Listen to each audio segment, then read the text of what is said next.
Hey everyone! Today's story is about the strongest sword saint in history who dies and gets reincarnated as a beautiful maid. He planned to live a peaceful life, but when someone needs protection, he ends up fighting with nothing but a broom. So with that said, let's begin the story. It was the depths of winter. Fluffy white snow fell slowly from the sky, which was shrouded in heavy clouds, and settled on the branches of the trees. Deep in the forest, an elf girl with light, golden hair cupped her hands around her mouth, stammering slightly, and looked down at the body at her feet. And her voice, reduced to a whisper, asked the one lying before her, was this really necessary? The man in the snow barely stirred. The elf, whose name was Latricia, began to sob softly. Then the protagonist asked her, barely audibly, not to cry. As she knelt down beside him, he thought to himself in his final seconds that to die at the hands of one of his own students meant his life had not been lived in vain. Now his only regret was that he'd never had any luck with women. With one final breath, the cold air stung his lungs, and he thought that if there was an afterlife, he would like to spend it with women, and that this time, things would turn out differently. Noticing that her mentor had breathed his last, Latricia sank onto his chest and began to cry even harder. The Reticulata's family estate. The inner courtyard. In the garden, on the grass near one of the old trees with its leaves fallen, stood a girl dressed as a maid. A dry leaf began to fall slowly from a branch in front of her.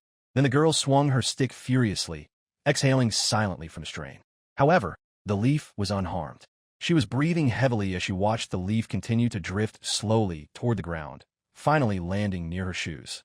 The girl rubbed the back of her head in bewilderment, furrowing her brow, and muttered in frustration that it was all somehow strange. She used to be able to chop through anything, even with a wooden stick, but now she couldn't even hit the leaf. As she did so, she referred to herself in the masculine gender, as if she had grown accustomed to a different name and a different life. The next moment, an elderly woman, the head maid, appeared silently behind the girl. She shouted the girl's name menacingly. Annette. The very next second, before the girl could turn around, the elderly woman swung her fist and struck her on the head. Annette took a couple of steps back, clutched the top of her head, and almost in tears, began to mumble that it hurt. Hearing this, the woman became even more enraged and shouted for her to stop immediately. She asked what kind of sword-playing game she was playing in her yard anyway. The girl turned around, still clutching her head, and with her eyes wide with fury, she shouted back, cursing that it hurt, and asked what this old hag was up to anyway. Hearing this, the woman grabbed the girl by the cheek with a slightly trembling hand and pinched her hard. She demanded furiously, "What kind of language is that? After all, a young servant girl of the renowned Reticulata's household should not speak that way." Then she let go of the girl, who immediately clutched her reddened cheek, trembled all over, and sank to her knees, looking up at her superior in confusion. Then the woman set the broom aside and, in a menacing voice, ordered her not to disgrace her masters, to watch her language, and to speak politely, as befits a maid. The main character fell silent for a few minutes, rubbing the bruised spot and frowning. Then she stood up, brushed off her knees, turned around, and gave a casual nod, saying she understood everything. Hearing such a dismissive reply, the old woman grew even more enraged. She took a couple of steps after the girl as she walked away, grabbed her by the collar, and hoisted her over her shoulder like a sack of flour. Annette was so taken by surprise that she didn't have time to react and hung there on the old woman's shoulder for a couple of seconds, blinking in confusion. Then she began kicking and struggling furiously, thrashing her arms and legs. Stumbling, she demanded to be let go, calling the woman an old witch. Blushing with embarrassment and anger, the girl screamed that she was the strongest in the world, that she was the great holy sword. At these words, the old woman covered her eyes with a heavy sigh and furiously struck her charge several times in a sensitive spot. She spoke to her, pinning her to the spot with a stern gaze. Was the girl really playing at being a holy sword again? A little girl like her had no right to say such things, even as a joke. Annette, having received several heavy blows, calmed down, fell silent, and began to whimper, repeating that it hurt. Hanging there on his shoulder, she thought to herself, "This is a curse. How did this happen? What did I do to deserve all this?" After all, she really is the holy sword.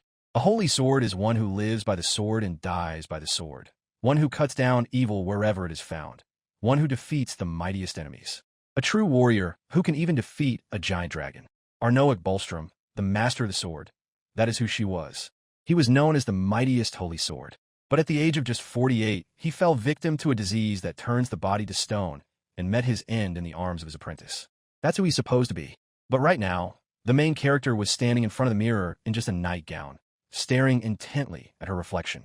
Puzzled and slightly upset, her eyes wide, the girl asked herself. Who was she anyway? Then she tried to flex her arm to show off her biceps, but nothing much happened. She squeezed her waist. Then she looked down at her budding breasts. The protagonist sighed heavily, closed his eyes, and thought that, of course, he wanted to have luck with women in his new life, but not quite so literally. Sighing heavily once more, the girl nodded to herself. Then she raised her arms above her head, as if gripping an imaginary sword. And, looking into the mirror in front of her, she lunged sharply forward. For a couple of seconds, Annette froze, frustrated by how slow and clumsy the movement had turned out.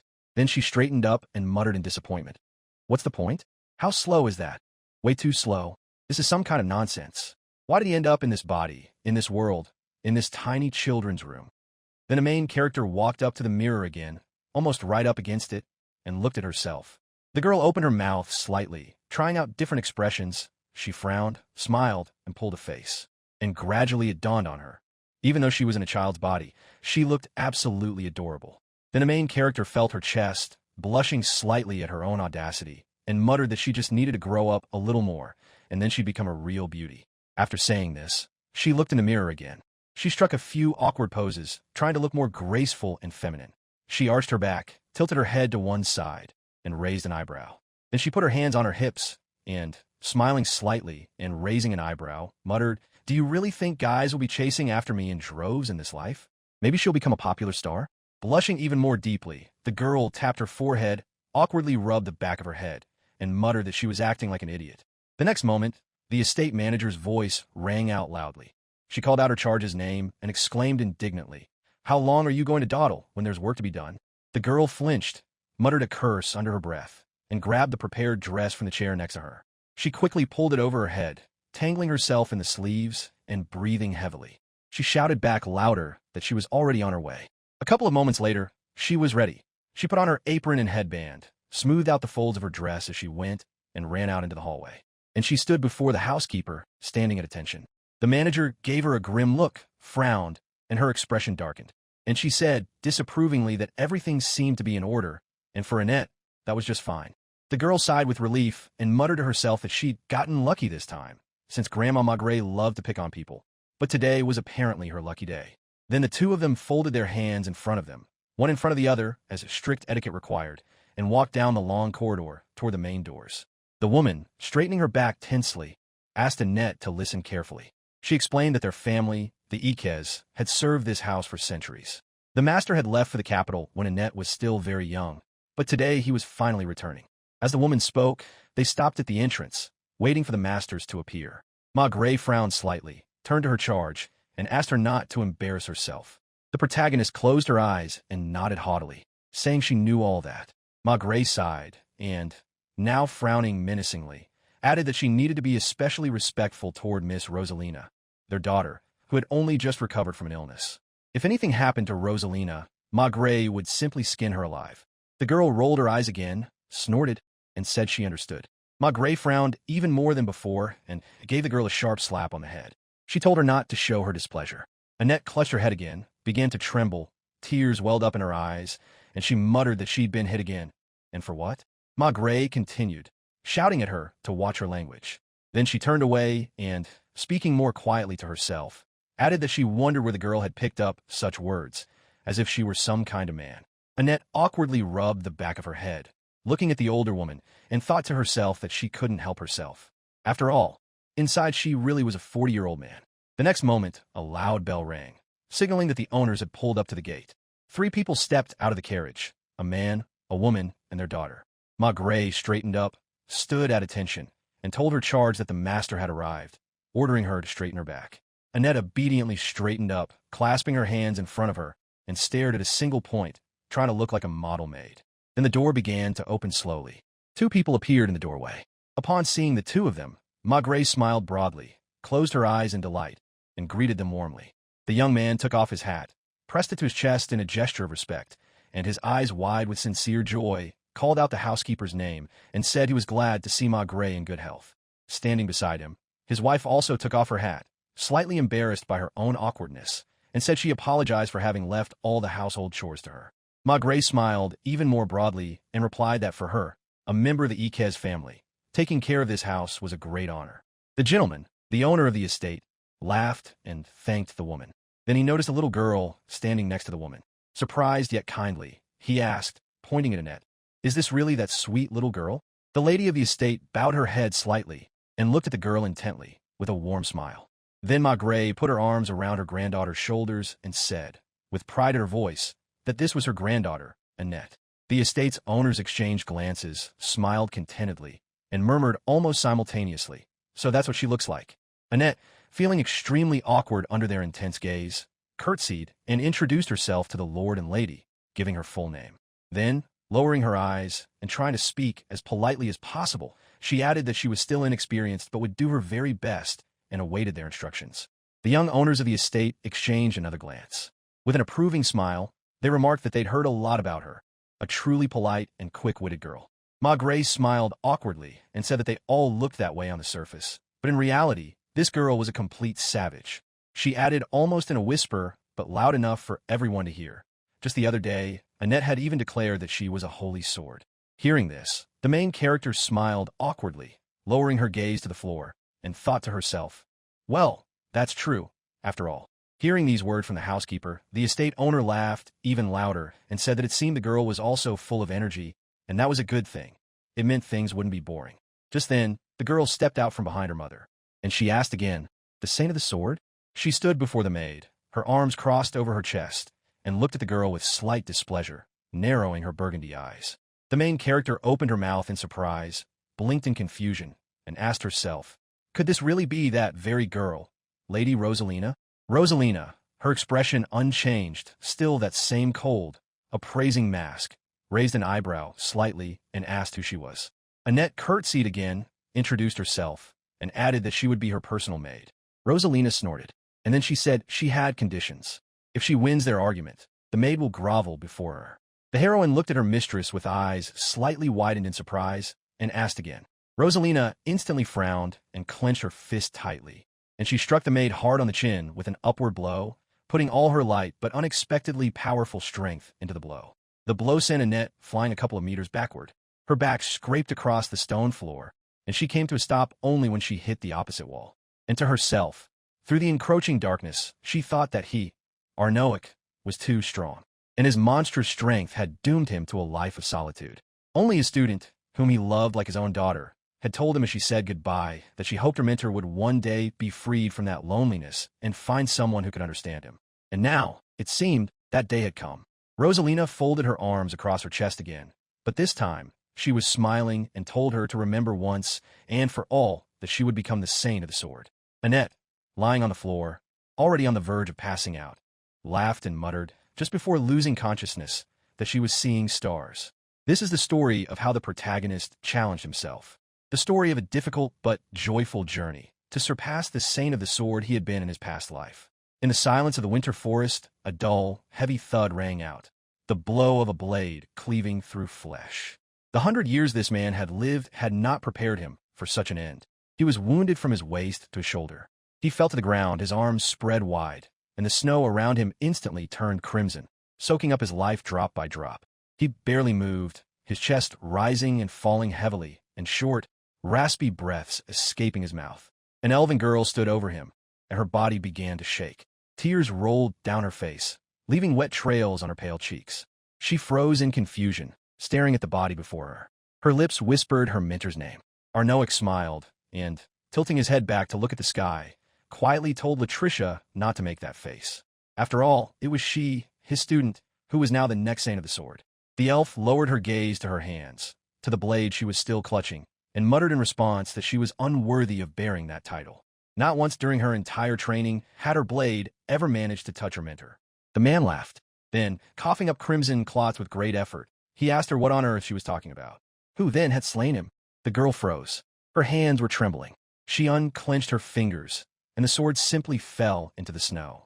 Wiping away her tears with the back of her hand, she muttered that she begged her mentor not to say such cruel things. After all, if it weren't for the disease that turns the body to stone, she would never have been able to defeat him. Arnoic looked up at the clear winter sky and apologized to his student for placing such a burden on her. She blushed, sniffed, wiped away her tears, and asked her mentor not to apologize. After all, she understood perfectly well his desire to die by the sword, not from illness. The protagonist gradually closed his eyes and silently asked Latricia not to cry. After all, he had her, his student though no, not a student, his daughter. He recalled that when he took the girl on as a student, she was about 8 years old. And back then, looking up at him from below, she had told her mentor that she hoped he would one day be free of this loneliness. As his consciousness began to fade and dark circles swam before his eyes, the protagonist thought that everything was all right. He wasn't alone after all. Annette opened her eyes, exhaling heavily as she came to. A wet, cold towel lay on her forehead. Frightened, the girl jumped up in bed, sitting up straight, and looked around sharply, not understanding where she was. The lady of the manor, who was sitting nearby, noticed this movement. She walked over to the girl, addressed her by name, and asked how she was feeling. Annette looked at her hands in confusion, and she remembered that Lady Rosalina had knocked her out with a single blow. Sighing heavily, she thought that this was a disgrace for a former holy sword. Then the lady of the estate spoke again.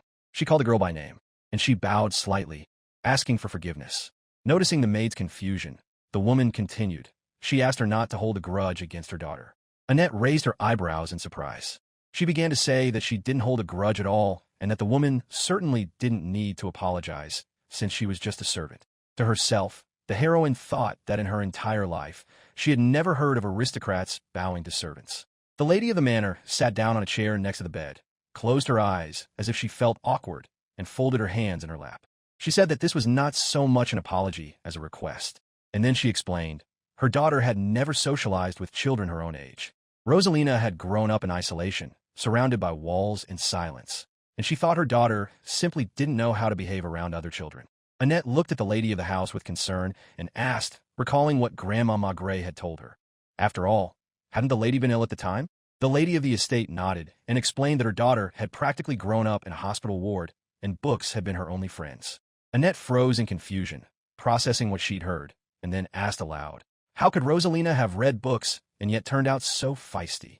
And immediately, realizing her slip, she asked, what kind of books did the girl read? The lady of the manor froze, looking at the maid in confusion, not understanding the point of the question. Then Annette hurried to explain, stumbling slightly over her words and blushing, that she'd simply thought, if they had common interests, it would be easier for her to get along with Miss Rosalina. The woman's eyes widened, and she gripped the maid's hands tightly, and she thanked Annette warmly. The heroine laughed and muttered, closing her eyes and blushing slightly, that she understood what loneliness was like. The protagonist silently explained to himself that in his past life he hadn't read books, but had spent his days swinging a sword in the slums. Annette, into whose body the male protagonist had been reincarnated, sat with a distant look in her eyes, staring at a single spot on the bedspread, clearly deep in thought about something. The lady of the manor, oblivious to this, waved her hand with a warm smile and said that her daughter liked adventure novels and legends about heroes, and she especially loved stories about holy swords. Annette fell silent for a few seconds and asked again.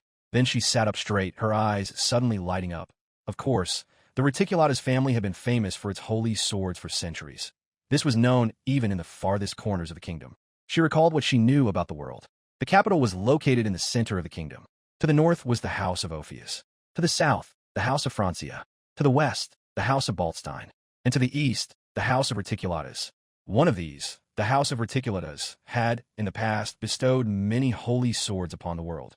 However, in the last generation, this glorious tradition had come to an end, and there had been no saints in their lineage for a long time.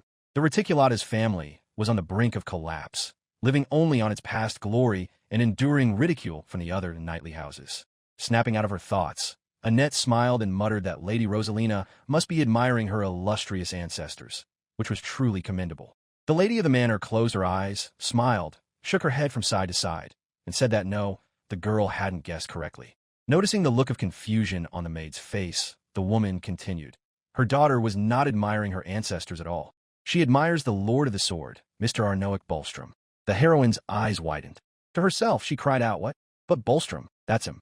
Meanwhile, in another room of the manor, Rosalina was lying on her bed, her face buried in a soft pillow with a lace pillowcase. She muttered to herself in disappointment. That's my dad for you. Big deal. She hit him once. Why get so mad? Suddenly she screamed loudly and pounded the pillow with her fists, furiously shouting that everything was driving her crazy. A couple of seconds later, she calmed down and looked at the nightstand by the bed. There lay a book in a worn leather binding. The Legend of Arnoic Bolstrom, Lord of the Sword. The girl sat up in bed, straightening her back, and opened the book, picking up where she'd left off yesterday. Her eyes darted quickly across the lines, her lips moving silently as she repeated the most vivid phrases. When the holy sword swings its blade, the book said, mountains crumble, seas part, and chasms open up in the steppe, and after its strike, all that remains is a vision of a world split in two.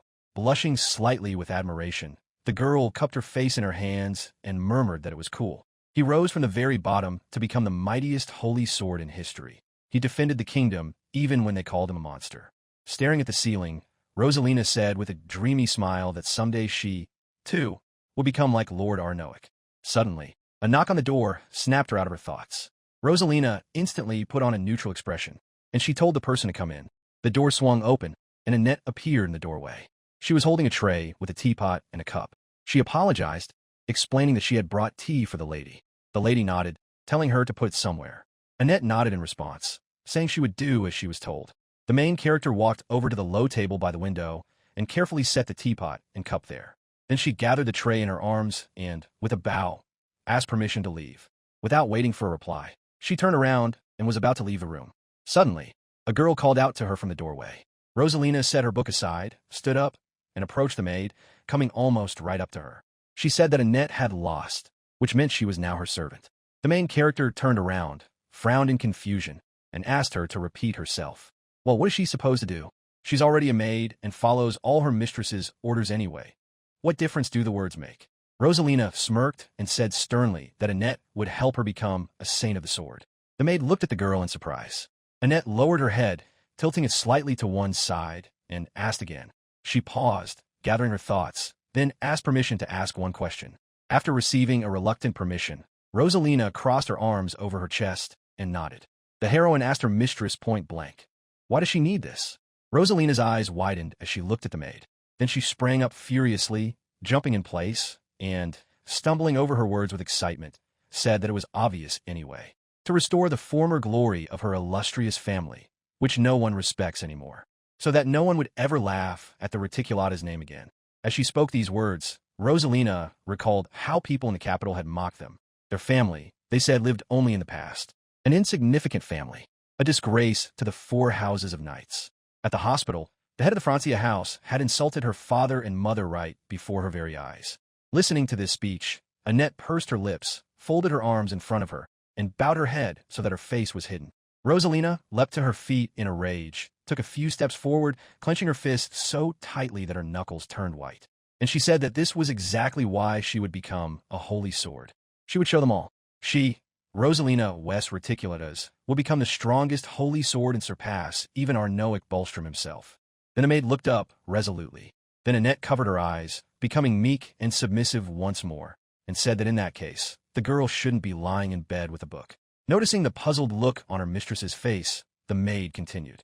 She explained that the current sword saint, Latricia Bolstrom, had already slain a dragon at Rosalina's age. To catch up to her, one must not slack off. Rosalina turned slightly pale and began to mumble anxiously that she knew that, but she had only just recovered. And the doctors say she's still too weak. Annette pressed the tray against her side with one hand, straightened up, and glared at her mistress, saying that these were just excuses. Noticing the frightened expression on the girl's face, the maid continued. She said that in any situation, even the most difficult one, the saint of the sword continues to fight. Then she asked, between the one who wields a sword and the one who reads books, which of them, in her opinion, is closer to the goal?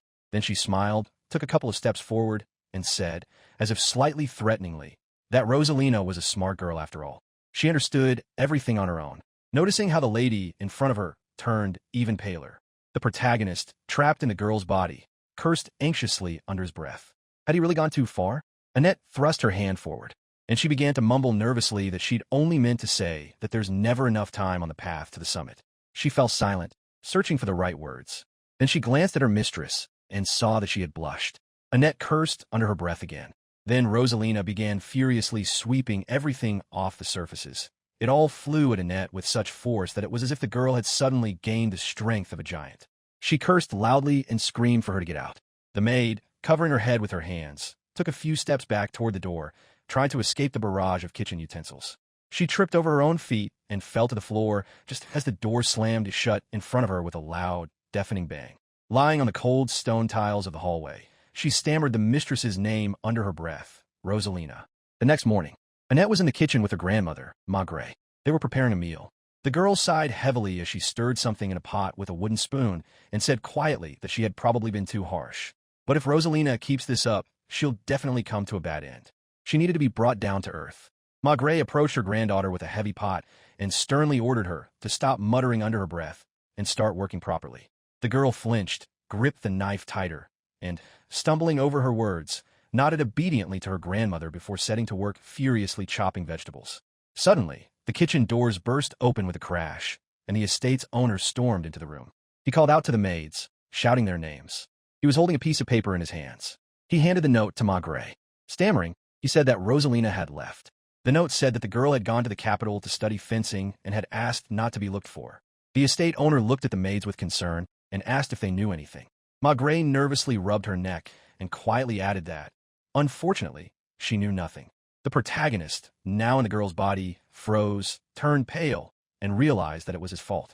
Annette bowed her head and asked the master to forgive her. She added, looking down, that she would definitely bring the young mistress back. Then, in the next second, the girl bolted from her spot. The adults shouted her name, trying to stop her. As she raced toward the estate's exit, the girl thought to herself that she'd meant well. She wanted to reason with her, guide her, help her, but it had only made things worse. If only Rosalina were safe. The capital, one of the bustling streets, crowded with people, carts, and market stalls. Right in the center of this hustle and bustle stood the Adventurers Guild. Rosalina was standing in front of the entrance. The streets of the capital were noisy and bustling. Amid the ordinary people hurrying about their business, four adults were running through the crowd. Mr. and Mrs. Reticulatas, the maid Maigret, and the protagonist. The lord of the estate grabbed one of the men by the shoulders, shook him, and stared at him with an almost frenzied look. He asked loudly if the man had seen his daughter. The man froze in confusion, his eyes wide and his eyebrows raised, and then asked in bewilderment, "Which Rosalina?" Then he took a step back, distancing himself, and casually said that they should look for the aristocrats' daughters elsewhere. This was no place for such inquiries, and it would be better to take such questions to the guards. Annette froze a little to the side. She stared at the floor, breathing heavily, and was in a panic. To herself, mentally clenching her fists tighter, she asked, where on earth has her mistress gone? Her disappearance weighed heavily on the protagonist's conscience. Maigret was deeply troubled. She turned pale, lowered her gaze to the floor, and muttered words of apology, for if only she had kept a closer eye on the young mistress, nothing would have happened. Mistress Reticulatas immediately approached her and called her by name with a slight smile, trying to calm her down. The woman said that no one was to blame and that there was no need to beat herself up over it. Meanwhile, the estate owner approached the guard and spoke with him about something. Annette paid no attention to this. She forced herself to think. A memory flashed through her mind of a note in which Rosalina had said she was going to learn fencing. There was also a book lying next to the bed titled The Legend of Lord Bulstrom, Master of the Sword. Suddenly, it dawned on her. The maid sprang to her feet, nodding resolutely to herself. Of course, Rosalina could only have gone to one place. Only there. The adult shouted after the girl, calling out her name, but she didn't look back. Meanwhile, near the Adventurers Guild, Rosalina stood in front of the door. She nodded resolutely to herself, raised her trembling hand, and pushed the door open. When the door swung open, the girl was deafened by loud laughter coming from inside. A crowd of men sat at long tables, eating dinner, drinking some kind of strong beverage from large clay mugs, and talking loudly. Rosalina frowned and strode resolutely toward the reception desk, ignoring the stares. The adventurous men looked at the girl in bewilderment. They exchanged glances and whispered to each other. What on earth is she doing here? The girl paid no attention. She just stared straight ahead, and she walked up to the counter. Standing there, her red-haired head barely reached the counter. Rosalina stopped, put her hands on her hips, frowned, and looked at the man behind the counter. He was tall and muscular. Noticing the suspicious silence in the room, he turned around, looked down, and raised his eyebrows in surprise. And then he asked, "What does this little girl want?" The girl put on a neutral expression and said resolutely that she wanted to become a saint of the sword. The man behind the counter raised his eyebrows even higher, stood up, and stared at the girl in bewilderment. She asked again, frowning slightly, had he gone deaf? She wants to become a sword saint, right this very moment. Everyone in the room froze in shock, staring at the girl. But she smiled resolutely, put her hands on her hips, and looked inspired, not the least bit embarrassed. The next second, the hall began to shake with loud bursts of laughter. Rosalina's eyes and mouth flew open in shock. She looked back at the laughing people and asked loudly, "What are you all laughing at?" Then one of the adventurers approached her. He turned to the little girl and asked, "How could you not laugh? Have you seen yourself in the mirror? A frilly dress, short in stature, skin as pale as a corpse's. But here's the main thing." One of the men grabbed the girl by the hand and held it up so everyone could see. He told her to look at those hands. But this girl had never lifted anything heavier than a spoon in her life. Rosalina blushed and opened her eyes wide in fury, and she began to pull her hand away, screaming loudly for them to let her go. After all, she's from the Reticulatas clan, and no one dares touch her, especially pathetic mercenaries. Hearing the girl's last words, all the local men froze in shock. The one who had grabbed Rosalina scowled furiously. He asked again in a low, threatening voice, "What did you say? A pathetic mercenary?" The next second, he let go of the girl's arm and bared his teeth. And he ordered this penniless aristocrat not to push her luck, or she'd regret it. Rosalina stood frozen in place, tears in her eyes, afraid to move. The mercenary bared his teeth even wider and continued to mock her. He leaned slightly toward the girl, his face almost touching hers, and said that she had deluded herself into thinking she was a heroine. The saints of the sword were those who, at her age, were already slaying dragons. Did she really not know the difference between reality and a fairy tale?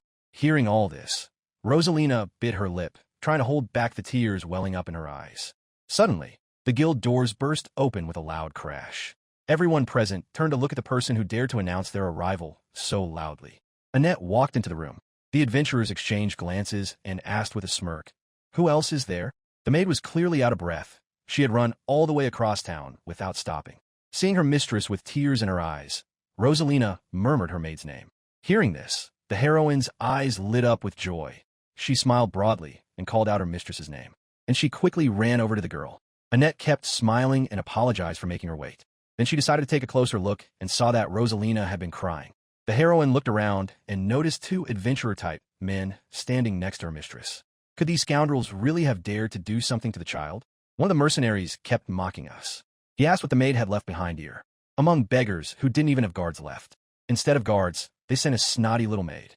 Well, they've really hit rock bottom, just as pathetic as their mistress. After those words, a thunderous burst of laughter filled the entire room. Hearing all this, Rosalina blushed even more, lowered her gaze to the floor, and began to tremble again. Seeing this, Annette reached out her hand and tried to calm her mistress. She said that everything was fine and that they needed to go home. She took the girl by the hand, and together they headed for the exit. One of the mercenaries, who had been mocking her the most, looked at the two of them with obvious contempt. And then, when Rosalina was right next to him, he tripped her. The girl wasn't expecting it. She let out a loud scream and, taken by surprise, fell to the floor. Noticing this, Annette shouted her mistress's name and spun around. Amid the mercenary's loud laughter, she knelt down beside her, checking to see if everything was all right. Then the maid got to her feet and helped her mistress up, supporting her by the shoulders. She looked at the mercenary with a grim expression. Her tone turned threatening, and she said that Rosalina was just a child. What on earth was that monster doing? Noticing the shocked expression on the mercenary's face, Annette continued. Did they forget to give him a brain when they handed out the adventurer's badge? Adventurers are supposed to protect people. That's their job. But this jerk trips up children and mocks them. He's not worthy of the title of adventurer. With a heavy sigh, the heroine walked back to her mistress and muttered under her breath, "Yeah. What on earth is the head of the Heinlein Guild thinking? He could at least train his subordinates better instead of letting them get away with this kind of behavior." Hearing these words, the mercenary furiously drew his sword from his belt. He held it out in front of him, pointing the blade straight at Annette's chest. His face flushed with anger. He scowled so hard that his eyebrows met at the bridge of his nose, and he ordered the girl to shut her mouth, calling her a worthless little trash. The heroine raised an eyebrow slightly. Then, with a swift movement and without batting an eye, she grabbed a glass bottle from the table. She swung it around and smashed it forcefully against the edge of the table, turning it into an improvised weapon with sharp, jagged edges. She stepped forward, shielding Rosalina with her body, and held the broken bottle out in front of her. Everyone present watched the scene in shock. The mercenary laughed, and he asked loudly, "Does she really think she can take him down?" Annette's face darkened. She released her aura, which was impossible to miss, and she said calmly that those were actually her words. The mercenary stared in shock at the girl standing before him. He began to tremble. He wondered who she really was. He'd taken part in a dragon hunt, but this little girl frightened him even more. She was even stronger than the monster from that time. Gradually, the mercenary tried to pretend he hadn't been about to attack. He lowered his sword, laughed awkwardly, and stammered that it was just a joke. Who would seriously fight a child? The man turned and walked away. The maid smiled broadly and held out a rose from the broken bottle. And then she let it go. The glass fell onto the stone floor and shattered into 1,000 pieces. Annette turned to her mistress. She said that it was all over now, and it was time to go home. Rosalina nodded. They clasped hands more tightly and ran out together through the doors of the Adventurers Guild. They walked down the dark street. Rosalina walked slightly ahead, her head held high, with the maid following close behind her. Annette smiled, her hands clasped in front of her, and said that she'd been scared and thought something terrible was going to happen. Thank God her mistress is safe and sound, she said, exhaling with relief. The young aristocrat, without turning around and slightly out of breath, asked how the maid had known where to look for her. Annette immediately had an explanation. She raised an eyebrow slightly, smiled, and explained that Arnoic was, after all, an adventurer. She had read a whole bunch of books about great warriors. Rosalina laughed without turning around and said that it was obvious Annette was her maid. Then they continued on their way. Rosalina turned her head and asked her to keep trying her best for her sake. Annette nodded in agreement, blushing slightly at the praise and at how proud those words sounded. She asked her to keep relying on her, and the two of them continued on their way. As they passed one of the flower shops, Annette froze. It suddenly dawned on her that they'd left their mistress and grandmother in such a state of anxiety. They were probably still running around town looking for them. Maybe they should buy a bouquet to apologize and calm them down a little? Studying the flowers intently, the maid turned to Rosalina and asked if they should buy some for her mother and the others. The young lady nodded, saying that of course they should. It was a very good idea. Annette froze thoughtfully, turned away, and began examining the flowers. To herself, she wondered how an old man could possibly know anything about flowers. She had no idea what to choose.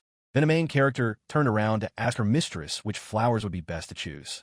However, there was no one where Rosalina had been standing just a moment ago. Annette froze in shock for a couple of seconds, unable to believe her eyes. Then, in a panic, she began looking around. She ran down the street in one direction and peeked around the corner. She ran into an alley and froze. She saw a tall man with light hair, wearing a dark coat, grab Rosalina.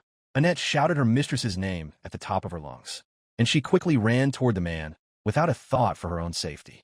But suddenly, another man appeared right in front of her, his face also hidden by a hood. He grabbed Annette just as he had done to Rosalina and pressed a rag against her face. The heroine asked herself, filled with despair and rage, where these kidnappers had come from. In the last few seconds before she sank into darkness, she looked at Rosalina's kidnapper, and she noticed that on his neck, just above the collar of his cloak, there was a tattoo of a scorpion's tail. She asked herself mentally, how could this monster have survived? 33 years ago, Arnoic Bolstrom stood on a small stone platform. In his hands he held a sword engulfed in flames. Opposite him stood Benedict, nicknamed Thunderclap Sword. Both stood in attacking stances, staring intently at each other. Arnoic thrust his sword forward and smirked haughtily. So, he asked, it turns out this handsome fellow kidnaps children and sells them into slavery? Benedict, he said, is too good for such menial work. Couldn't you have found something more worthy to do? In response, his enemy smirked, thrust his sword forward as well, slowly ran his finger along the blade, and said, well, the Lord of the Sword himself has praised me. What honor that was for him. Suddenly, he narrowed his eyes conspiratorially and invited Arnoic to join their gang. The protagonist raised his eyebrows, surprised by this turn of events, then frowned, paused for a couple of seconds, and asked again. Benedict grinned even wider, his face contorting into a nasty, smug smile. He narrowed his eyes and explained that the kingdom was treating Arnoic like some kind of object anyway. It would be far more advantageous for the Holy Sword to join forces with Benedict. Arnoic laughed. Then he raised his sword, preparing to attack. And he said mockingly that with scum like Benedict, he would never be on the same side. The next second, he took several sharp steps forward, closing the distance. Benedict, preparing to attack, thrust his sword forward and shouted, so, the negotiations have failed? Their blades clashed, and froze like that. Both were reeling from the monstrous force they'd put into the strike. Benedict smirked through the tension and asked Arnoic, did you really underestimate me? The protagonist smirked in response, gripped his sword more firmly, and said, no, quite the opposite. He increased the pressure and poured even more power into the blade, causing the flame to shoot higher, scorching the air around them. The next second, Benedict recoiled a couple of meters and froze in shock.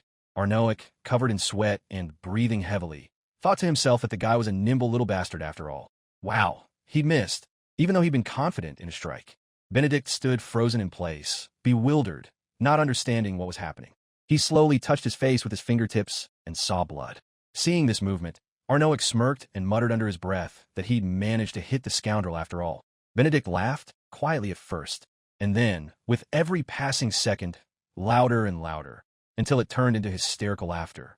He told Arnoic, choking on his laughter, that it was amazing he'd hit him right in the middle of his acceleration. The protagonist grabbed the sword with both hands, held on tighter, and muttered, "So that's how it is." Then, with his next strike, he'd finish Benedict off.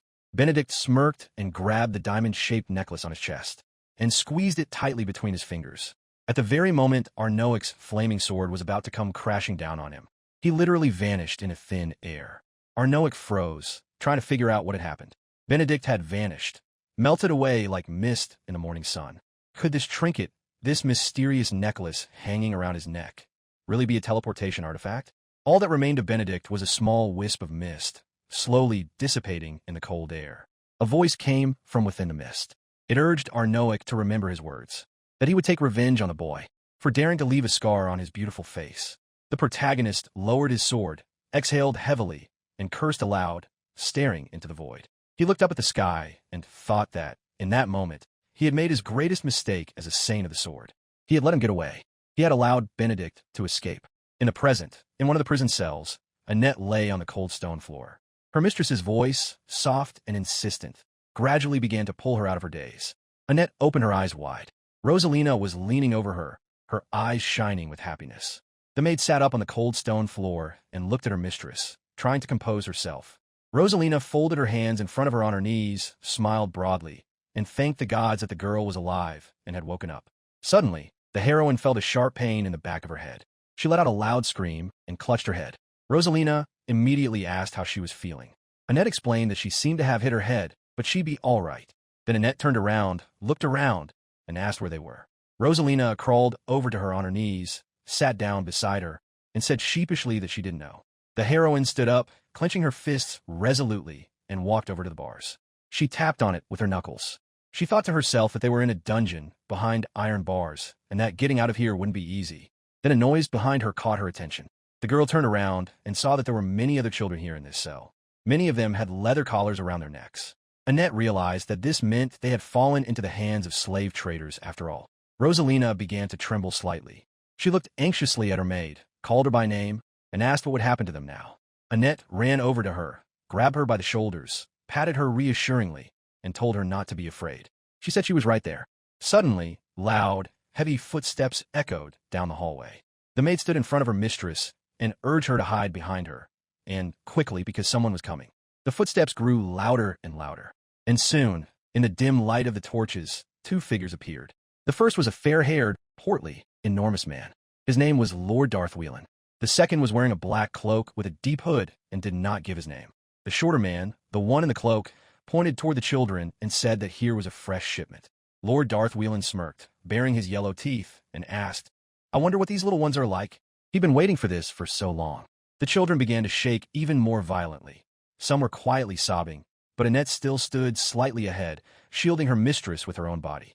The door swung open with a loud, drawn-out creak, and the Lord stepped inside.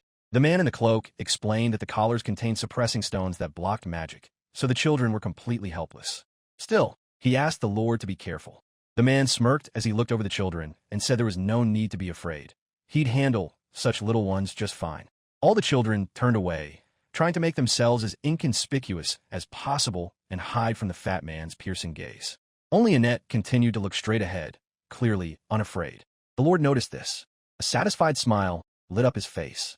He leaned toward the girl, his face almost touching hers, and said with a lecherous grin how cute she was. He liked those sassy little eyes. The maid said nothing. Behind her, Rosalina approached. She peeked slightly over the maid's shoulder, unable to contain her fear, and let out a quiet gasp. The sound caught Lord Darthwhelan's attention. He laughed, blushing slightly with excitement, and he remarked that he'd found this sweet little girl who'd been hiding from him. The man in the cloak approached him and immediately remarked that the Lord had a diamond in his eye. After all, it was a rare find, captured just yesterday. They say this girl is a lady from the house of Reticulatus. The Lord blushed even more and laughed, muttering the name of the order with derision. He leaned over the children and, grinning grimly, remarked that if a couple of these urchins went missing, no one would care in the slightest. Upon hearing these words, Rosalina turned so pale that her face became almost gray. The Lord continued to reach out to her with his thick, sweaty hands, laughing and asking the little girl to show her uncle her face. At that moment, Annette stepped right between them. She frowned resolutely, hiding her fear, and was ready to defend her mistress at any cost. The man frowned slightly, annoyed that this little girl was getting in his way. Then he swung his arm sharply and struck the girl across the face with all his might, ordering her to get out. The girl was sent flying to the side by the powerful blow and fell onto the stone floor with a loud thud. Rosalina cried out her maid's name in panic and tried to rush to her. But then the man grabbed her with his huge hands. He grabbed the girl by the chin, turning her face toward him. His eyes were wide open. He said she had beautiful scarlet eyes. You could tell right away she was of noble blood. Now that's what he called true quality. As he spoke, he literally licked his lips, running his tongue over them. Rosalina was nearly in tears from horror. Seeing this, Annette cried out her mistress's name. Then she swung her leg sharply and, with her last ounce of strength, kicked the man in the shin. He groaned heavily in pain and shut his eyes tight. And for a second, he loosened his grip. He let go of the girl and turned to face the main character. He growled loudly, saying she was far too insolent, and several times he swung his leg, striking the girl hard across the face. Annette groaned, trying to defend herself, but she had almost no strength left. Rosalina, standing behind her, shouted her name in panic, trying to figure out what to do next. And the man kept kicking the girl, muttering that she deserved it. Annette muttered to herself that things were looking bad. She was starting to lose consciousness. Rosalina shouted the maid's name, shielded her with her own body, and begged the man to stop hitting Annette. She was crying and kept saying, "No, don't do that." Lord Darth Whelan exhaled heavily, grinned widely, and nodded to himself. He said he'd made up his mind. He was going to take these two girls for himself. The guy in the raincoat nodded in agreement, clapped his hands, and said that was great. Then he asked, "What's the price?" The Lord stood up, adjusted his cuff, and said that it was 500 gold pieces for one, and he would take both for 1,000.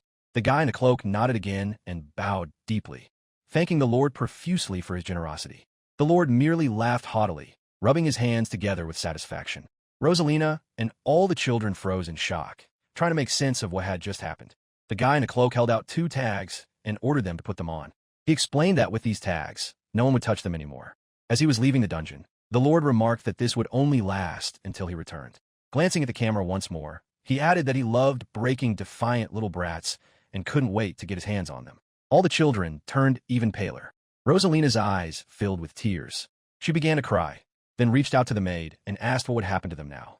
Then she called the maid by name, but heard no reply. Anxiously, she grabbed the girl by the shoulders and called her name again, louder and more insistently. She began to shake her, trying to bring her to her senses. Rosalina kept urging the maid to wake up. The main character had a dream. Or rather, not a dream, but a memory. She was in a boy's body, her own body from the past, when she was still a child. Little Arnoic was sitting on the floor, wrapping his arms around his knees and pressing them to his chest. The boy looked ahead and saw a pile of bodies. A girl was standing in the middle of them. Could this really be his sister? The girl was crying. Her hair covered her eyes, and she didn't wipe away her tears. She just stood there and cried. When the boy came closer, the girl called him by name, and she asked him to kill her. Arnoic hesitated, reached out his hand, and asked her not to say that. He reached out, trying to touch his sister, but just as his fingers were about to touch hers, the girl simply vanished. Tears welled up in the boy's eyes. He cursed under his breath and asked himself why he had so little power. At these thoughts, the heroine's eyes snapped open as she returned to reality. Rosalina was standing over her. With tears in her eyes, she looked at the maid and called out her name. And she murmured, "Thank God she's alive." The maid sighed heavily. Then she turned to her mistress. She said she was sorry for not being able to protect her. Rosalina was crying. She folded her hands in her lap and murmured tensely and quietly that if they didn't do something, they would be sold in a week. The main character froze in surprise. She looked at the name tags lying on the floor nearby. Then she picked both of them up and muttered the name furiously, Darth Whelan. In this world, the strong always oppress the weak. She clenched her hands into fists, trying to compose herself. In her mind, she exclaimed that she hated this. In her past life, she had taken up a sword precisely for this very reason. The heroine stood up. She walked over to the bars, her fists clenched resolutely. Rosalina looked at her in surprise and called her by name. The maid turned to her mistress with a smile and calmly explained that they would escape from here. Despite the girl's bewildered expression, Annette continued. Silently to herself, gazing at the bars, she vowed that a lack of strength was no reason to give up. She would destroy this rotten world. After saying this, the heroine kicked the bars hard. In one of the corridors of this gloomy dungeon was a wooden door. One of the men dressed in a black cloak stood guard there. A candle burned in the corner. Its dim light barely dispelled the darkness, casting long, flickering shadows on the walls. Seated at a lavish table was a black-haired man with numerous rings on his fingers. Dark glasses hid his eyes, but the corners of his mouth were stretched into a nasty, smug smile. It was Benedict. He laughed nastily and asked, "Did Darth Whelan really fall for it?" Standing opposite him was the very same guy in the cloak who had been in the dungeon with the children. This guy reported to his boss that Lord Darth Whelan had just signed all the papers and returned to his lands. Upon hearing this, Benedict, also known as Scorpio, laughed even louder and more contemptuously. On the table in front of him lay a mountain of iron coins, several wads of paper money, and some notes. He clasped his hands in front of him and muttered that it was hard to believe. Darth Whelan had shelled out a whole 1,000 gold pieces for some reticulatas and her maid. It pays to do business with perverted aristocrats. The man began clearing the coins off the table, piling them into a large pile. As he did so, he asked his assistant, "I wonder if we hired some front buyers and staged an auction, could we have driven the price even higher?" The employee nodded in agreement and said that, most likely, they could have. Darth Whelan was willing to pay double the price. Soon all the coins were in the bag. Benedict laughed, adjusting his glasses. He stood up and said that would be soon, very soon. He would gain wealth, power, and mighty artifacts. The time had come to take revenge on the house of Baltstein, which had rejected him. The worker, stumbling over his words and swallowing nervously, called for his boss. He turned pale and asked, "Are you really going to attack one of the 4 great houses of knights?" Benedict put his hands on his hips and tilted his head slightly to one side, looking at his employee with an almost mad gaze. He called him by the name Gerald and called him sweetheart. Then he stepped closer, grabbed him by the chin, and asked if he'd really chickened out. Gerald shook his head and, stumbling over his words, began to mumble that no, of course not. He wasn't afraid at all. He was just nervous. After the black market was raided, there were very few of them left. Would they be able to fight on equal terms against a house commanded by holy knights? After those words, Benedict abruptly grabbed Gerald by the neck and lifted him high into the air. The young man immediately began to choke and try to loosen the grip, but Benedict's fingers were like iron pincers. Benedict screamed furiously, and he asked if Gerald had any idea how many decades he'd been preparing for this, suppressing his hatred. He screamed, almost madly, that until he had wiped out that cursed lineage to the very root, he would not be able to die in peace. And he asked if Gerald understood that. The young man gripped the hand holding him aloft even tighter, cleared his throat, and rasped barely audibly that he understood everything and asked for forgiveness for his weakness. Benedict released his grip, and the worker fell to the floor with a loud thud. Then the man crossed his arms over his chest, twirled the rings on his fingers, which glinted in the dim candlelight, and said that he was now protected against fire, ice, wind, and blades. He was immune to almost every kind of attack. With these artifacts, no one in the kingdom will be able to defeat him.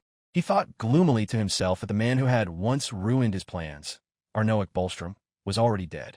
Then he continued, addressing Gerald, and called him dear once more. He said that the time had come to carry out their plan. Gerald nodded in agreement, stammering. But to himself, he thought that his master had truly lost his mind. Just then, the door burst open with a loud bang. Without waiting for a reply, another worker rushed in. Stumbling at the threshold, the young man apologized and quickly entered the room, dropping to his knees. Benedict bared his teeth, frowned, and snapped, "What do you want?" The employee, still on his knees and stammering, apologized for the intrusion. He explained that the 2 children had escaped from the dungeon. Benedict exchanged a glance with his employee, who was in the room, and in unison they asked, "What did you just say?" An hour ago, heavy blows rang out against the metal bars. Annette wouldn't stop, pounding away again and again. Rosalina stood up, walked over to her, grabbed her by the shoulder, and called her by name. The maid didn't stop. She wiped her mouth with the back of her hand and said that this wasn't all she was capable of. Her mistress called the girl by name again and asked her to stop. Annette stopped moving and froze. Rosalina said she'd break her leg that way. One of the children in the cell spoke up and said that was exactly right. They should listen to that girl. They should stop kicking the bars. They wouldn't be able to break them with their feet. Next to him, another girl spoke up in a thin, frightened voice, saying that they couldn't do it. They were just girls. Annette turned toward the bars and asked again, "Girls?" The image of her crying sister, just as weak and helpless, immediately flashed through her mind. She added grimly that it was precisely because they were girls that they had to fight. She let out a heavy sigh. Annette asked the other children if they understood anything at all. After all, if they didn't do anything, they'd be nothing more than playthings for those old men for the rest of their lives. Silence fell. The main character exhaled. She stepped closer to the bars and said that those who had given up could watch in silence and not get in the way. Then she delivered another blow to the bars. Rosalina stared straight ahead, trembling, her head bowed. Then she looked up. She jumped up from her seat and ran to the bars. She struck it. Annette was surprised by the woman's actions and called out her name. Rosalina smiled in response. The girls continued to strike the fence again and again. After a while, two boys got up from their seats and walked over to the fence. And they, too, began to strike the bars. The main character glanced at them. One of the boys said he couldn't just sit idly by and had to help. The other boy agreed with him. Annette smirked to herself and called them brats. Two more kids were standing a little further away. The girl said she wanted to try, too. The boy suggested they do it together, and they both headed toward the fence. And the five of them began striking the grate. An eerie rumble echoed throughout the dungeon. But the guard slept peacefully. His snoring echoed through the entire corridor. The heroine stopped the group and proposed a plan. She gave the order to begin. And at that very moment, there was a deafening crash. The guard woke up immediately. He grabbed the broom, looked around, and asked, "What's going on? What's all that noise?" Meanwhile, behind the bars, one of the boys was breathing heavily and muttering that they hadn't succeeded. Rosalina sighed heavily, confirmed his words, and said that the bars really wouldn't budge. A moment later, the guard ran up to them. He addressed the children angrily and asked what was going on. The main character gave the command to begin, and in that very second, she collapsed to the floor. She clutched her leg and screamed that it hurt. The guard was horrified. Rosalina called out to the maid by name. The main character winked at her and asked her to begin. Rosalina understood what the main character wanted from her, and immediately, she theatrically screamed that it was terrible and that Annette's leg seemed to be broken. The guard cursed under his breath and remembered that Darth Whelan had paid a whopping 500 gold pieces for this girl and that she needed to be treated immediately. He took out the key. He opened the door and closed it behind him. At that very moment, Annette kicked out at him. The man cried out, and the heroine hit him right in the groin. The man clutched his groin and groaned. Annette smirked and said that wasn't all. She grabbed his head and slammed it against the floor with all her might. A thick, crimson liquid spread across the floor, and for a second, silence reigned. Rosalina was horrified and turned to the maid. She told her she was being rather cruel. Annette blushed, smiled, and then apologized. She immediately picked up the key. Then she turned to her mistress and said that now they had it and would be able to escape. An hour passed. The children ran resolutely down the dungeon corridor. But in the end, only 4 of them went with them, the very ones who had helped pound on the grate. The rest, unfortunately, had already lost hope of escaping. Just as Annette was reaching the next turn, a sharp, unbearable pain suddenly shot through her leg. She dropped to one knee, clutching her shin tightly with both hands, trying to stifle a moan. Her mistress immediately called out her name, and, leaning closer, asked anxiously, "Does your leg really hurt?" The maid nodded with a forced smile and muttered that it was just a little bit and she could keep going. Turning away, the girl added silently to herself that her leg hurt like hell, and fighting in this condition would be dangerous. At that moment, one of the boys, Grace, stepped forward. He addressed both of them. He asked that, in case of danger, they rely on him and the rest of the kids. After all, if it weren't for the maid, they would have remained slaves for the rest of their lives. In response, a chubby, fair-haired boy named Geek nodded as well and said that they were grateful to Annette for her courage. The main character smiled and nodded in agreement. She chuckled to herself and thought fondly, what sweet little rascals they are. Then the children decided to introduce themselves properly. The chubby, fair-haired boy said his name was Geek. The girl with the short haircut introduced herself as Anna. The girl with the pigtails introduced herself as Milena. And the second boy, the older, more serious one, said his name was Grace. Upon hearing all the names, the main character was a little flustered. She said that now they knew each other and introduced herself. Out of habit, she almost said her old name, Arnoic, but corrected herself immediately. She said her name was Annette. Then she pointed to the girl next to her and introduced her mistress. Rosalina nodded in agreement and said she was pleased to meet them all. There was a moment of silence. Then Rosalina spoke, addressing the maid. Holding a broom in her hands, she boasted that, if it came down to it, she would fight with this. Annette's eyes widened, and she asked where on earth the broom had come from. The girl replied, explaining that she'd snatched it from a guard Annette had knocked out and figured the broom would do as a weapon. The maid sighed and asked quietly, almost in a whisper. It wasn't as if she'd never wielded such a weapon herself back in the day. Then Grace spoke up again. He suggested they join forces and escape from here together. The maid nodded in agreement, and they continued on their way. To herself, the girl thought that it looked like she'd have to drag both the mistress and all these kids along with her. Everyone moved quietly down the hallway, trying not to make any unnecessary noise. They ran into guards, but the guards were too preoccupied with themselves. The children quietly slipped past them without drawing attention to themselves. Annette realized that if they moved stealthily, they'd be able to get out. But the main problem was those collars. Most likely, these would prevent them from leaving the building or the grounds. If they went too far, some kind of magic in the collars would be triggered. Apparently, to remove them, they'd have to fight and break the spell by force. As they ran through the hallways, a sharp pain shot through Annette's leg again. But she clenched her teeth tighter and thought that she'd have to fight anyway. She thought back to her past self. She used to charge at any giant, facing the enemy even in the most hopeless situations. She had never whined or looked for excuses before. But now, in the body of a fragile girl, she told herself the same words Rosalina had said, that these were just excuses. And that meant she herself had no right to whine or feel sorry for herself. In this body of Annette's, he would once again clamp down on the throats of anyone who stood against her and against these children. Just then a sweet, insinuating, almost sing-song male voice rang out from around one of the turns.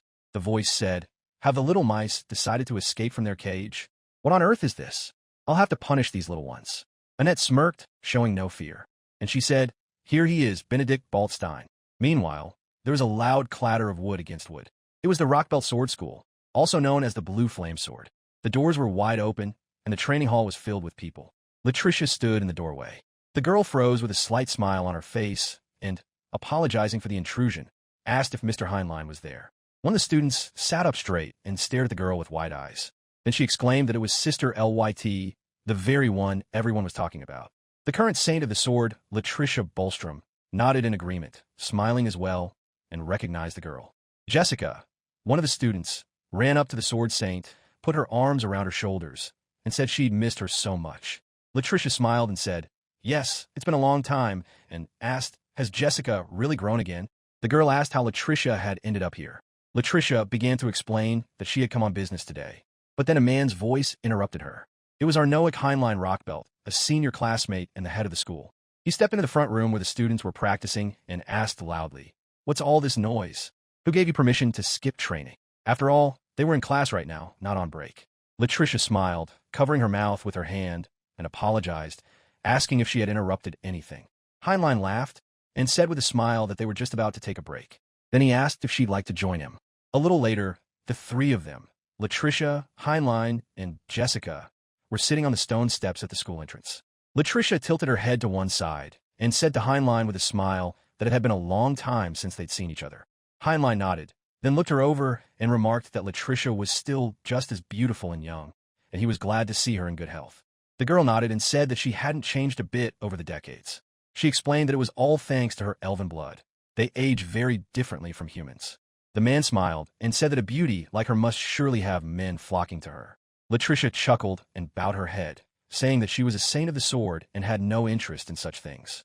Then she added that she had no intention of tying her fate to anyone but Arnoic. Jessica, who was sitting next to her, her eyes sparkling, looked at the older girl with a smile. Then she asked, what was her father, Mr. Arnoic, like when he was alive?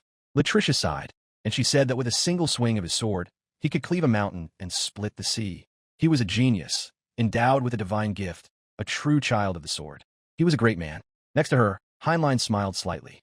Then he said that his temper was simply unbearable. As soon as he got drunk, he'd get into a fight, and as soon as he borrowed money, he'd blow it all on bets. To Heinlein himself, Arnoic was a good-for-nothing younger brother who caused nothing but trouble. And yet, he added, if Arnoic were alive today, their country would be at least a little bit better off than it is now. Latricia sighed and closed her eyes. She nodded in agreement with her older companion's words. Then she frowned slightly and said that this was why she had come today.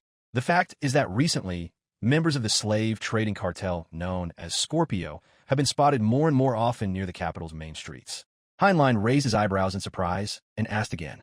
He was certain that Arnoic had wiped them out almost entirely back then. Could Benedict really have survived and gathered the remnants of the gang?